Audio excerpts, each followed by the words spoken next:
The religious symbolism that seemed so harmless had stirred the masses, and the salt issue had somehow become a lightning rod for disaffection with English policy. Gandhi had shrewdly chosen an issue that the English would not recognize as threatening, but that would resonate with Indians. Had Irwin responded by arresting Gandhi immediately, the whole thing might have died down. Now it was too late. To arrest him at this point would only add fuel to the fire. Yet to leave him alone would show weakness and cede him the initiative. Meanwhile, nonviolent demonstrations were breaking out in cities and villages all over India, and to respond to them with violence would only make the demonstrators more sympathetic to moderate Indians. Whatever Irwin did, it seemed, would make things worse. And so he fretted, held endless meetings, and did nothing. In the days to come, the cause rippled outward. Thousands of Indians traveled to India's coasts to collect salt, as Gandhi had. Large cities saw mass demonstrations in which this illegal salt was given away or sold at a minimal price. One form of nonviolent protest cascaded into another, a Congress-led boycott of British goods, for one. Finally, on Irwin's orders, the British began to respond to the demonstrations with force, and on May 4th they arrested Gandhi and took him to prison, where he would stay for 9 months without trial. Gandhi's arrest sparked a conflagration of protest. On May 21st, a group of 2,500 Indians marched peacefully on the government's Dharasana salt works, which was defended by armed Indian constables and British officers. When the marchers advanced on the factory, they were struck down with steel-plated clubs.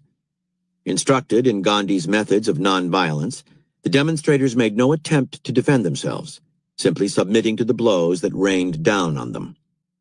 Those who had not been hit continued to march until almost every last one had been clubbed. It was a nauseating scene that got a great deal of play in the press. Similar incidents all over India helped to destroy the last sentimental attachment any Indians still had toward England. To end the spiraling unrest, Irwin was finally forced to negotiate with Gandhi, and on several issues, to give ground, an unprecedented event for an English imperialistic viceroy. Although the end of the Raj would take several years, the Salt March would prove to be the beginning of the end, and in 1947, the English finally left India without a fight. Interpretation. Gandhi was a deceptively clever strategist, whose frail, even saintly appearance constantly misled his adversaries into underestimating him. The key to any successful strategy is to know both one's enemy and oneself, and Gandhi, educated in London, understood the English well. He judged them to be essentially liberal people who saw themselves as upholding traditions of political freedom and civilized behavior. This self-image, though riddled with contradictions, as indicated by their sometimes brutal behavior in their colonies, was deeply important to the English. The Indians, on the other hand, had been humiliated by many years of subservience to their English overlords. They were largely unarmed and in no position to engage in an insurrection or guerrilla war. If they rebelled violently, as other colonies had done, the English would crush them and claim to be acting out of self-defense. Their civilized self-image would suffer no damage. The use of nonviolence, on the other hand, an ideal and philosophy that Gandhi deeply valued, and one that had a rich tradition in India, would exploit to perfection the English reluctance to respond with force unless absolutely necessary. To attack people who were protesting peacefully would not jibe with the Englishman's sense of his own moral purity. Made to feel confused and guilty, the English would be paralyzed with ambivalence and would relinquish the strategic initiative.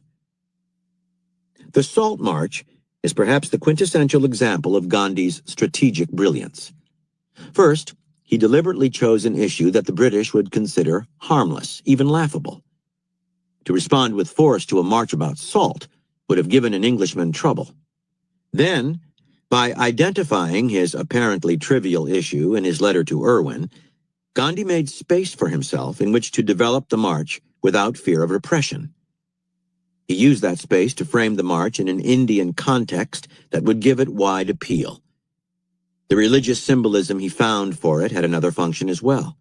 It heightened the paralysis of the British, who were quite religious themselves in their own way and could not countenance repressing a spiritual event. Finally, like any good showman, Gandhi made the march dramatically visual and used the press to give it maximum exposure. Once the march gained momentum, it was too late to stop it. Gandhi had sparked a fire, and the masses were now deeply engaged in the struggle. Whatever Irwin did at this point would make the situation worse.